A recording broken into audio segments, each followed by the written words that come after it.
we're trying to figure out how many different sets of 3 candidates there are for these 3 positions. So, how many ways can you fill the math, and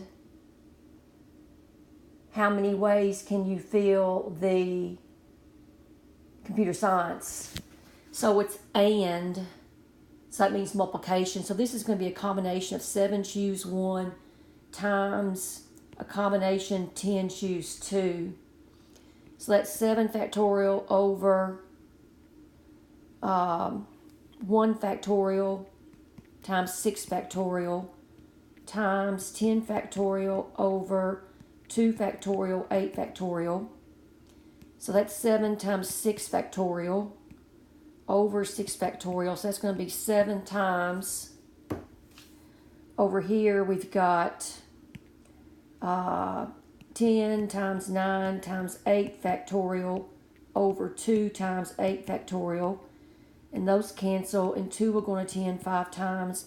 So that's 7 times 45, and 7 times 45 is 315.